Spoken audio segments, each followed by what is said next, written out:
Hello students, last lecture में हमने सीखने का अर्थ, उसकी परिभाषाएं और उसकी विशेषताओं का अध्ययन किया था। आज के लेक्चर में हम अधिगम के प्रकार के बारे में अध्ययन करेंगे। अधिगम जो है मुख्य रूप से 3 प्रकार के होते हैं: संज्ञानात्मक या ज्ञानात्मक अधिगम, क्रियात्मक अधिगम और भावात्मक अधिगम। सबसे पहले हम बात करेंगे संज्ञानात्मक या ज्ञानात्मक अधिगम की। जैसा कि नाम से इसका स्पष्ट है, संज्ञान इसका जो अर्थ है या संबंध है यह मानसिक प्रक्रियाओं से जुड़ा हुआ होता है ना। ज्ञानात्मक जो है वह क्या है, नॉलेज से संबंधित होता है। तो जब भी हम ज्ञान की बात करते हैं या हम कोई नॉलेज गेन करते हैं, तब वह जो है हमारी मानसिक प्रक्रियाओं से होकर गुजरता है। मानसिक प्रक्रियाओं की हमको उसके लिए आवश्यकता होती है, और ये जो मानसिक प्रक्रियाएं हैं कई सारी अन्य क्रियाओं पर आधारित होती है, जिसे अभी हम इसके बाद में पढ़ेंगे।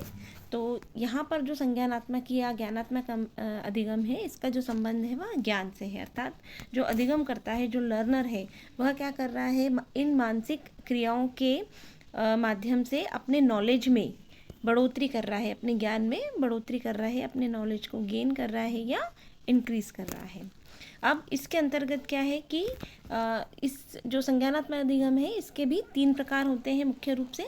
पहला होता है प्रत्यक्षात्मक। प्रत्यक्षात्मक का मतलब होता है कि परसेप्शन, है ना, परसेप्शनल लर्निंग।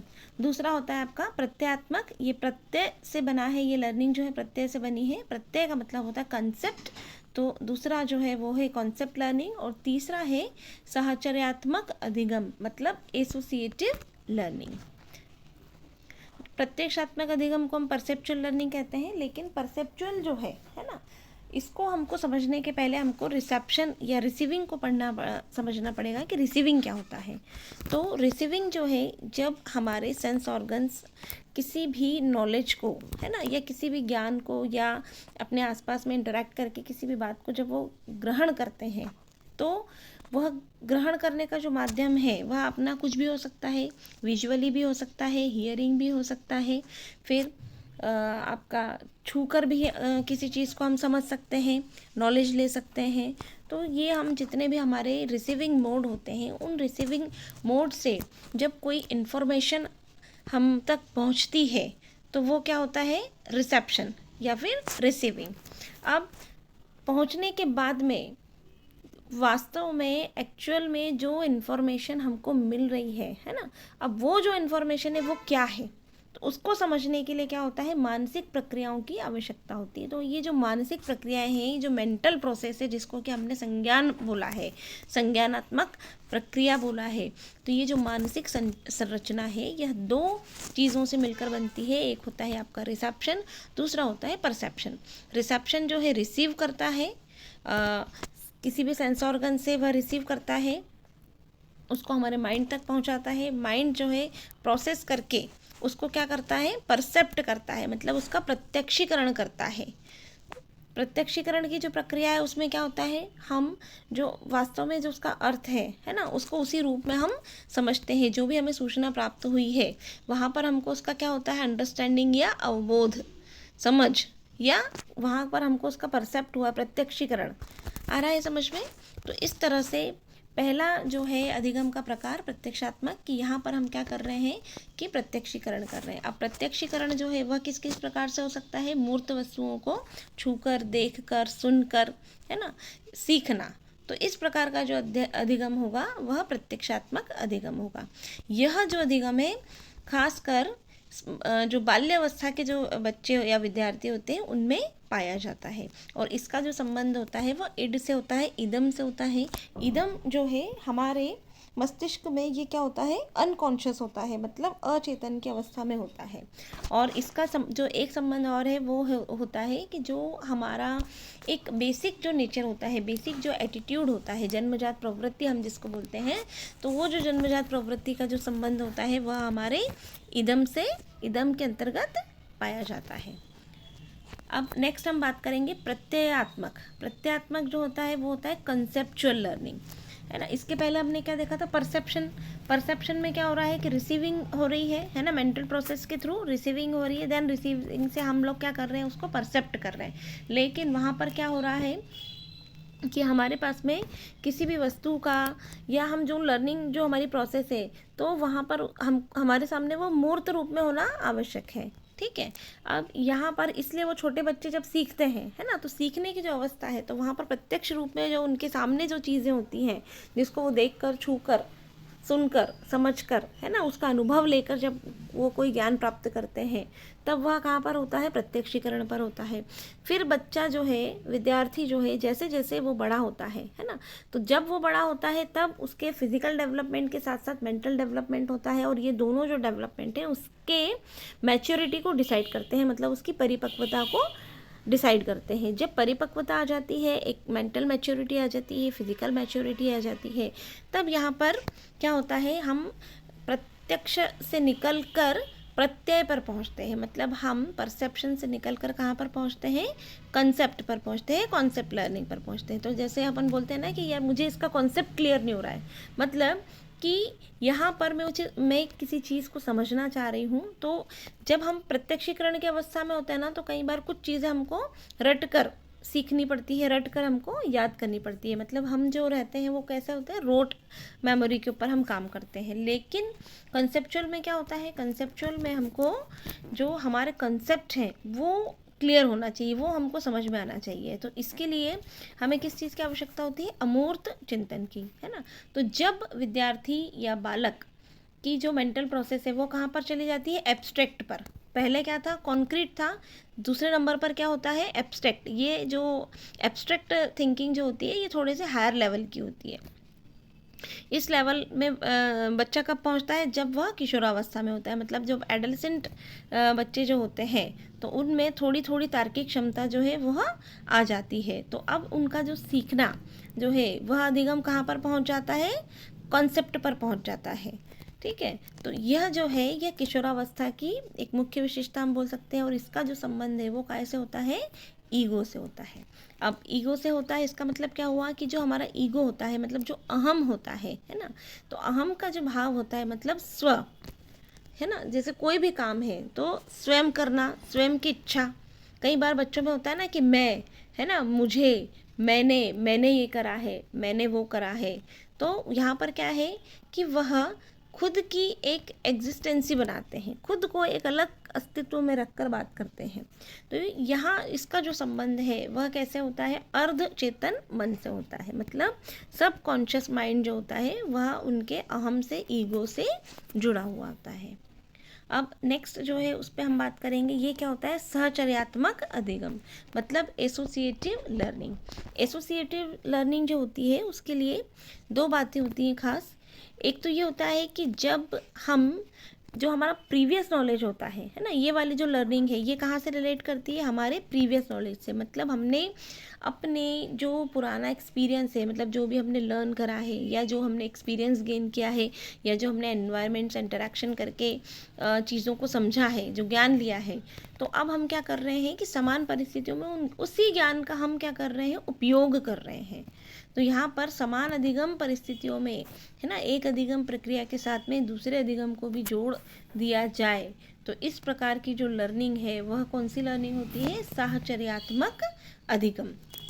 मतलब हम क्या कर रहे हैं कि पूर्व में सीखे गए ज्ञान या अनुभव के आधार पर कुछ नया ज्ञान सीख रहे हैं। नेक्स्ट नंबर 2 पर हम बात करेंगे क्रियात्मक अधिगम की। अब ये जो क्रियात्मक अधिगम होता है, इसके पहले वाला जो अधिगम था वो क्या था, संज्ञानात्मक। ठीक। नेक्स्ट नंबर 2 जो है वो क्या है, हमारा क्रियात्मक। अब संज्ञान का जो संबंध है वो कहाँ था, मस्तिष्कीय प्रक्रियाओं पर आधारित था, और क्रियात्मक जो है इसका जो इस अधिगम का जो संबंध है यह शारीरिक क्रियाओं पर आधारित है ना। इसलिए यहाँ पर उसको नाम भी दिया गया है क्रियात्मक।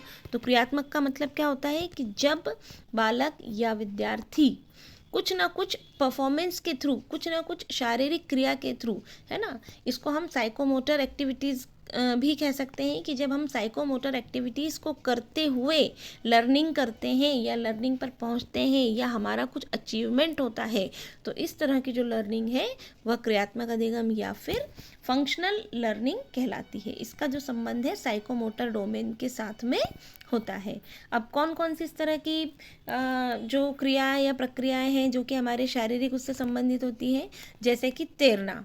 अब यदि हम पानी के अंदर उतरे तो क्या करना पड़ेगा, हमको तैरना पड़ेगा, मतलब हाथ पैर चलाने पड़ेंगे। बिना हाथ पैर, अगर हमने हाथ पैर नहीं चलाए तो क्या होगा, हम डूब जाएंगे। उसी तरह से सिलाई सीखना। अब यदि हमें किसी मशीन पर सिलाई सीखने का काम करना है तो चूंकि मशीन का काम क्या है, मशीन तो स्वयं से सिएगी, लेकिन उसको चलाने के लिए हमको हमारा जो हाथ पैर का जो कोऑर्डिनेशन है, उन दोनों में आपस में जो समन्वय है वो हमको प्रॉपर रखना पड़ेगा। तो हर चीज़ों के साथ में क्या होता है, कोऑर्डिनेशन होता है। तो जब ये कोऑर्डिनेशन प्रॉपर बनता है, जैसे तैरने की प्रक्रिया, तो तैरने में ऐसा नहीं होता कि केवल व्यक्ति हाथ चला रहा है पैर नहीं चला रहा है ना, या पैर चला रहा है हाथ नहीं चला रहा है। तो दोनों में कोऑर्डिनेशन होना, मतलब पूरी जो हमारी बॉडी होती है वो उसके अंदर इन्वॉल्व होती है, लर्निंग की प्रोसेस में इन्वॉल्व होती है। और हमारे जितने भी बॉडी ऑर्गन्स होते हैं उनका आपस में एक दूसरे से क्या होता है, कोऑर्डिनेशन, एक समन्वय बना हुआ रहता है। जैसे खाना बनाने की प्रक्रिया, तो खाना बनाने में भी हम एक साथ कई सारे टास्क करते हैं, ठीक है। फिर नृत्य करना। अब नृत्य करने में भी क्या है कि जैसे ऐसा नहीं होता ना कि नृत्य हम एक जगह खड़े होकर कर रहे हैं, केवल हाथ चला रहे हैं, पैर हमारे काम नहीं कर रहे हैं। तो हाथ और पैर के बीच में ये जो कोऑर्डिनेशन बनता है, तो यही क्या होता है, लर्निंग होती है। तो इस तरह से जितनी भी परफॉर्मेंस बेस्ड जो लर्निंग होती है वह क्रियात्मक अधिगम कहलाता है। नेक्स्ट हम बात करेंगे भावात्मक अधिगम। अब ये जो अधिगम है, अफेक्टिव जो लर्निंग है, इसका जो संबंध है ये किससे होता है, भावनाओं से जुड़ा होता है, फीलिंग्स के साथ में जुड़ा हुआ होता है। जब हम किसी भी चीज़ को लर्न करने में, है ना, भावनात्मक रूप से जब हम जुड़ के काम करते हैं, तब जो हमारी लर्निंग होती है वो लर्निंग किस प्रकार की होती है, भावात्मक लर्निंग। अब इसका क्या उदाहरण है, जैसे कि किसी बालक को चित्र, रंग, संकेत, आकृति, है ना, या लुभावनी वस्तुएं, तो अगर वो उसे पसंद है तो क्या होगा कि वह उसकी सहायता से बहुत आसानी से लर्निंग कर लेगा, है ना। फिर संवेग होते हैं, संवेग मतलब जो हमारे इमोशंस होते हैं, इमोशंस के आधार पर, शब्दों के आधार पर, तो इनको आधार मानकर जब बालक लर्न करता है या सीखने की प्रोसेस में आता है, तो इस तरह की जो लर्निंग होती है वह कैसी होती है, भावात्मक अधिगम के अंतर्गत आती है। इसका एक उदाहरण है, जैसे कि ट्रैफिक सिग्नल्स को अगर हमें सीखना है, तो ट्रैफिक सिग्नल्स जो है उसमें क्या होते हैं, कलर्स होते हैं, है ना। वो हर कलर जो है वो अपने आप में एक इंडिकेशन करता है। जैसे कि लाल रंग जो है वो क्या कहता है, रेड लाइट क्या कहती है कि आपको रुक जाना है, येलो लाइट क्या कहती है कि आपको दाएं बाएं देखना है, आपको संभल जाना है, और ग्रीन लाइट क्या शो करती है कि अब आपको आगे बढ़ना है। तो इस तरह से अलग अलग जो सिग्नल्स हैं वह अलग अलग चीज़ों को इंडिकेट करते हैं, अलग अलग नॉलेज देते हैं, और व्यक्ति जो है वो उनके हिसाब से काम करता चला जाता है। इसे में हम आगे देखते हैं। अधिगम जो है, अभी हमने प्रकार देखे हैं। अगर हम अधिगम के भेद की बात करते हैं, डिफरेंसेस ऑफ लर्निंग करते हैं, तो यह भी 3 प्रकार की होती है। ये जो तीनों भेद हैं यह भी कहीं ना कहीं इन प्रकारों पर ही आधारित है। पहला जो भेद है वह क्या है, वाचिक अधिगम। दूसरा है गत्यात्मक अधिगम, और तीसरा है समस्या समाधान अधिगम।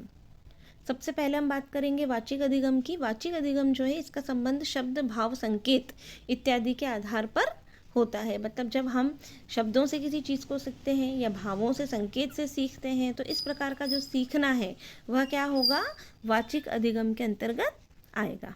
अगला होता है गत्यात्मक। ये जो गत्यात्मक है ये कहीं ना कहीं क्रियात्मक अधिगम का ही एक रूप है। मतलब ये क्या है, विभिन्न प्रकार की क्रियाओं पर आधारित है।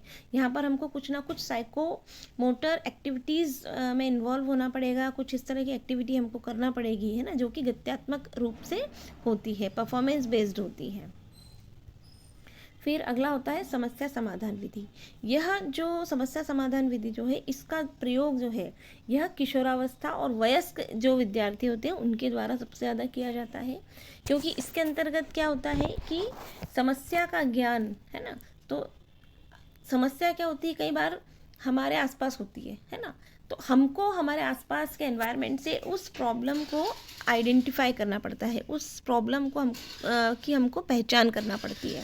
हम पहले से ही किसी प्रॉब्लम को नहीं जानते हैं। जब हम चाहते हैं कि मुझे जो समस्या समाधान अधिगम है, इस मेथड से या इस विधि से या इस लर्निंग से मुझे कुछ ना कुछ नया सीखना है, तब विद्यार्थी या बालक क्या करता है कि वह अपने आसपास के एनवायरनमेंट से किसी न किसी प्रॉब्लम को आइडेंटिफाई करता है, फिर उस प्रॉब्लम को सॉल्व करने के लिए वह प्लानिंग करता है, मतलब योजनाओं का निर्माण करता है ना। फिर जब वो योजनाओं का निर्माण करता है तो एक से ज़्यादा योजनाएं होती हैं।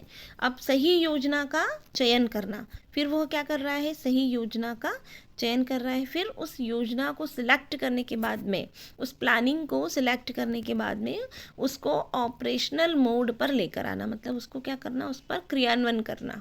क्रियान्वयन करने के बाद में क्या होता है, जितने भी जो हमको डाटा जो रहते हैं, हमारे जो इंफॉर्मेशन जो हमको मिलती है ना, उन डाटा को, उन इंफॉर्मेशंस को कलेक्ट करना। कलेक्ट करने के बाद में उसको सिंथेसाइज करना, मतलब उसका सिंथेसाइज करना, कलेक्ट करना, और उसके बाद में उसको एनालिसिस करना, मतलब उसका विश्लेषण करना। और विश्लेषण करने के बाद में किसी न किसी रिजल्ट पर, किसी न किसी निष्कर्ष पर पहुंचना, और फिर उसके आधार पर क्या करना, हमको परिणामों को देखना है। मतलब अब हमको यहाँ पर देखना पड़ेगा कि भाई इस समस्या को के समाधान के लिए कौन सा तरीका उपयुक्त है, कौन सी जो हमने इतनी सारी स्ट्रेटेजी लगाई है, तो कौन सी स्ट्रेटेजी जो है वो सबसे बेस्ट है। तो उस बेस्ट का सिलेक्शन करना और उसके आधार पर रिजल्ट पर पहुँचना। तो ये जो होती है, ये होती है समस्या समाधान लर्निंग या अधिगम, प्रॉब्लम सॉल्विंग लर्निंग भी इसको बोला जाता है। तो स्टूडेंट्स, इस प्रकार हमने आज लर्निंग के टाइप्स देखे, उसमें उसके बहुत सारे भेद देखे, डिफरेंसेस देखे। तो आज का हमारा लेक्चर यहीं समाप्त होता है। Thank you so much.